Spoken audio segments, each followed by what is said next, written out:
everybody, Joe here from Mainline Overland. I'm here today with Matt and Pete. We're sitting around the campfire, and today we're going to discuss the long-awaited and highly anticipated 6th Gen 4RUNNER.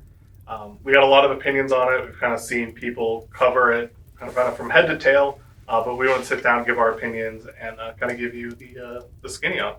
So we're going to start off. This is all the new models in this lineup. Starting here on the right is the new Platinum model. So this is kind of a new higher end, kind of top of the line model there. In the center, we have the TRD Pro, carried over kind of from previous generations.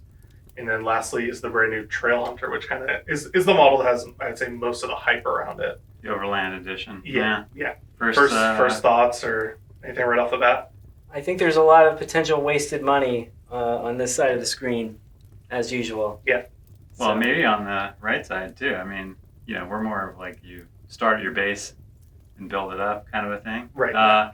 It shows the potential of the MAW if you throw some parts at it. Yeah. Well, I think the Platinum's interesting because it seems like the Toyota forget that they own Lexus. They have a whole division to make luxury cars. I think it's kind of weird that they introduced a new higher end. They've always had like a limited, Yeah. like overseas they had like a V6 powered GX. So no surprise there. It actually looks like pretty clean for like just a normal SUV, like not a bad looking SUV. Yeah, I honestly like the colored fender flares. Gives like a little bit dressier. A lot less chrome than the Limited. The Limited had too much chrome on it, and the bumper was different. And when you went to modify a Limited, it was like just didn't look the same. Out of all three of these, it looks like the cleanest blank slate to like build a truck how we would build a truck as Overlanders, instead of kind of like buying someone else's build and then having to like make some changes at great expense. Sure. I'm assuming that like the SR5 and the lower level trim levels are going to have a similar look, like a cleaner, fresh slate look. Than the color combos we see here in the Pro and the Trail Hunter. So let's move on and just talk about some like overall dimensions. Overall, the new 4RUNNER is 3 inches longer and about 2 inches wider. So it's grown a little bit. They're using the new platform that's built on the new Tundra, the new Tacoma, the new Sequoia. And I guess that kind of leads us into engine options. They're featuring this with the new iForce 4-cylinder motor. You can get that in the normal level. You're getting more power, more torque than the outgoing V6. And then the new iForce Max is a pretty big upgrade in power and torque. And that's using kind of that hybrid powertrain to do that. Get some nice void of space over here for some, compressor, winch controller, or, an extra battery if you had to, maybe in like a non-hybrid. But it's interesting to see the OE battery on the other side of the bay, and then I guess another fuse box potentially. Yeah, not a very pretty engine to look at. It's like all modern motors, it's a mess of wiring. Single intake, so you could do a snorkel on this. Yeah. Well, it's just nice to see you have a front bumper that you could probably add a center bumper to. Some of the higher trim level 4Runners had kind of weird front bumper covers that would require like going back to a lower trim level to be able to do something that's kind of OEM plus. And really like no aftermarket companies made anything specific for those who like... Yeah, it was such a small market and people inevitably still wanted to do it. But I like to see there's like no chrome on it. That's a big upgrade. Yeah. Yeah, I think everybody went to like delete the crown first thing when they got all those vehicles and they learned from that. They're finally learning what the consumers want. And here we get a close-up shot. People are happy that they brought back the roll-down window. Definitely nice if you're rolling with dogs. Nice to be able to roll it down if you need to grab something out of the back. I think it's just a cool feature that really no one else offers. It's trademark. The switch is a little weird on the outside, but I like the feature. So what do you guys think about the overall exterior appearance? I think that this is a lot more digestible than the Pro or the Trail Hunter. It just kind of flows a little bit more and doesn't make that rear door look so small. Yeah, I think they brought back some, trademark features. The rear glass that rolls up onto the roof line. I think that's kind of a cool harkening back to previous gen. That was like 1st and 2nd gen they had those. Yeah. I like the kind of smaller feeling from the taillights. Yeah, taillights are getting so big that, for them to maybe kind of make it feel It looks a lot like, actually kind of reminds me of the earlier, like, 5th gen 4Runners, with the more squared off tail and the headlights that were a little more square than where they got all angry. Yeah, it does seem like a cleaner look to the rear. I like that the taillights didn't get bigger like they did in the Tundra and the Tacoma. Interesting that the rear bumper is kind of almost like a center rear bumper section. I could definitely see just replacing that silver portion with a swing out tire carrier kind of setup. You don't have to do the sides. Yep. Might eliminate a lot of cutting and extra weight potentially if you're doing a rear bumper setup. So that could be cool if aftermarket, manufacturers kind of go along that route. And so we're going to dive in, which I think is probably the biggest upgrade in my opinion, and that is the interior upgrade. Very clearly, this is pretty much a copy of the Tacoma interior, which I don't think there's anything wrong with. They obviously spent a lot of time and money designing that. Yeah. I think they did a great job there. I think what we're looking at here is the Trail Hunter. Kind of gives a more sporty kind of vibe. Kind of with the forged carbon-esque trim in there. And it looks like the seats might be some kind of easy to wipe down vinyl. Yeah, I think that when you go down the Trail Hunter route or even the TRD Pro route, really what you're buying is the color that you really want and the interior. Yeah. I mean, those are the big factors. I mean, you're going to get a different wheel and a different suspension, which is nice if you intend to keep the vehicle stock. Yeah. But if you're going to modify it and you're going to add weight and you're going to add accessories, you're probably going to end up swapping a lot of those suspension components out. I like the seat design. It's got the high back. Looks like it's got some good bolstering. Looks like it's raised up off the floor. And that's like a Tacoma. Yeah, you're sitting in a chair, not a beach chair. Yeah. One thing I don't notice here is the Nike shocks on the back of the seats. I was thinking about that. Yeah. Toyota spent a lot of time and effort kind of touting that suspension seat. And it's interesting you come to the 4Runner and they don't have it. Yeah. What's up with that? Yeah, well, all the Tacoma owners already have back problems, but these guys don't because they've been sitting that's what in a chair off of the floor. It is wild how much bigger these screens are getting. Yeah. How much bigger will they get? 10 years ago, you'd get an obstruction of view ticket from the police for having something like that on your dashboard. It's a computer. It's a laptop screen. Television. I mean, I thought the Bronco screen was big, and that is significantly larger. Yeah. You've got a lot of blanks there for accessories that we could add after the fact. Automatic high beams. It's a fun little feature. I saw the Trail Hunters getting some pre-wired auxiliary switches, similar to what Ford did. Yeah. Still not sure if they're going to be down in this location or if they're going to be kind of up overhead control. But when we're doing light bars and stuff like that, we use these factory blanks a lot. Definitely. Just to get a clean install look. Yeah, OEM style switch, kind of if you have enough blanks for what you're going to do, that's the way to go. Yeah. So we're not just cutting holes in the dash. Hacking it up. Yeah. And this is one thing I really like to see was they looked like pretty much all of the controls on the dash.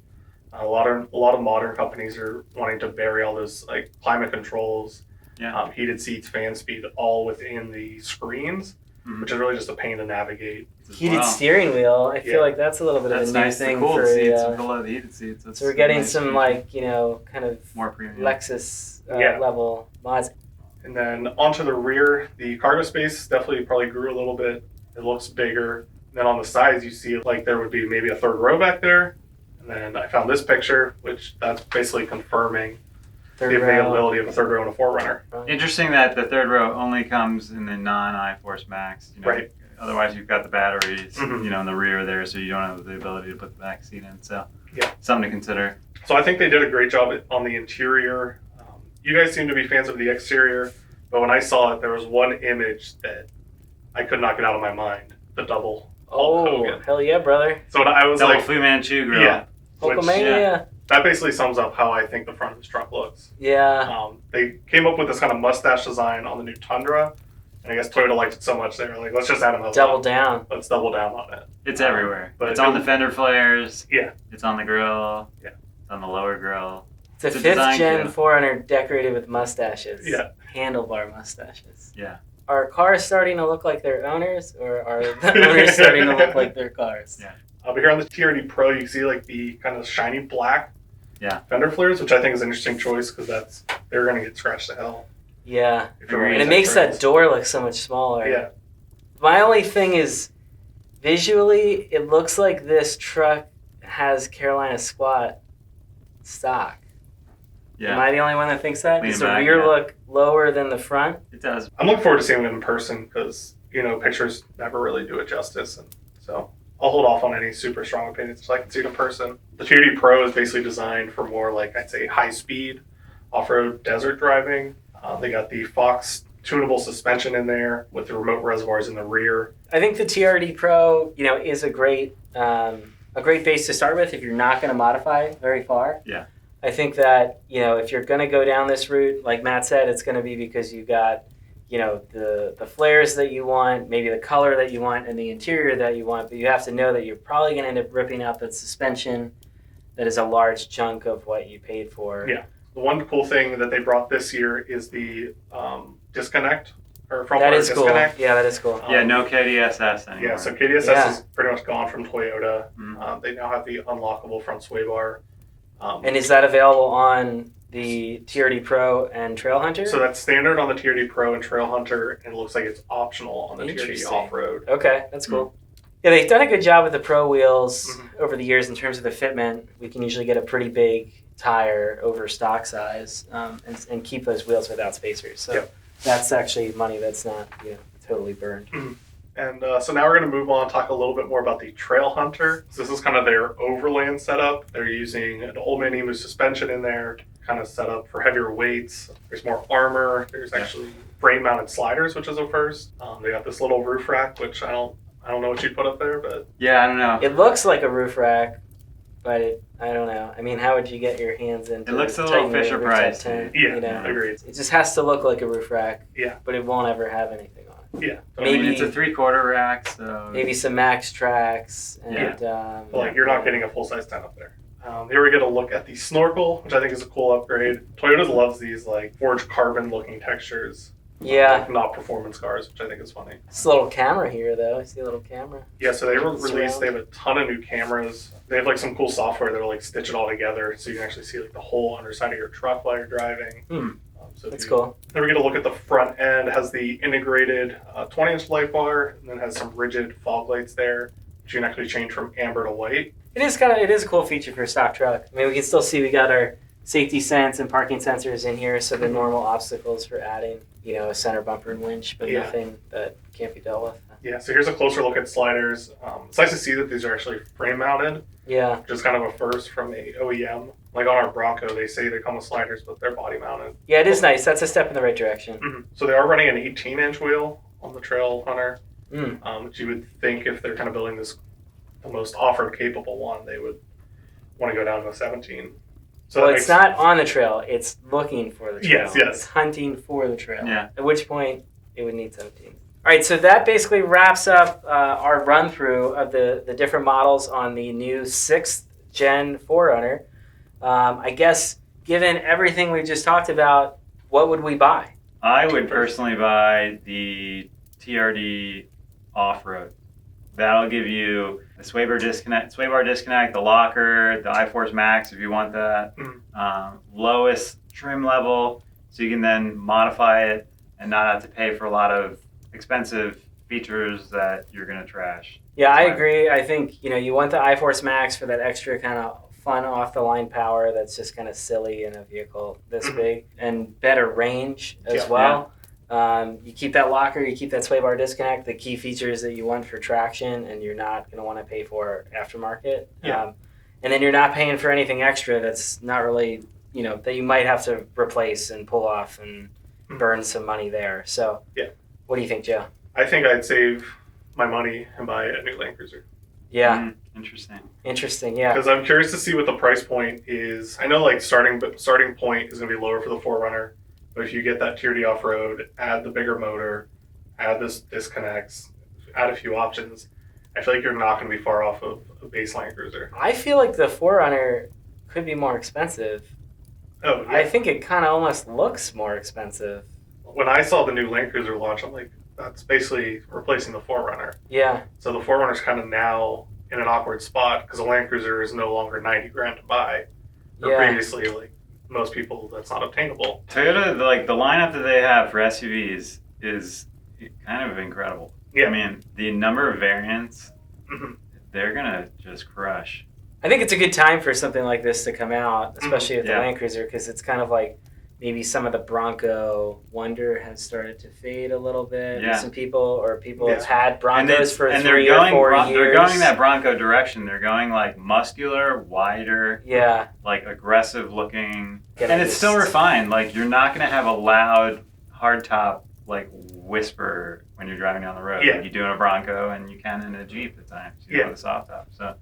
Yeah, we'll see. What's next for Toyota? I mean, I feel like we've got a new Tundra, we've got a new Tacoma, and we've got a new 4Runner. Is this it for the next 15 years? This is it for the next 15 years. We'll see you in 2040 for another one of these pretty good fireside upgrade, chats. Yeah, it's a pretty good upgrade. I mean, after this, like, is everything electric? Fully? Yeah. Are we even here? Is this the last of the gas? Or will it be a dystopian future and we'll all be driving, little 4BT powered diesel SUVs. We'll be running like corn oil, just running diesels. rolling coal everywhere like we Max, go. Yeah. Thanks for joining us on the 4Runner walkthrough here. And if you want to give us your comments and tell us what you think of the new 2025 4Runner, hit us up in the comments below. Yeah, if you love it or you hate it, the more trolling, the better. Let's go. Let's hear it.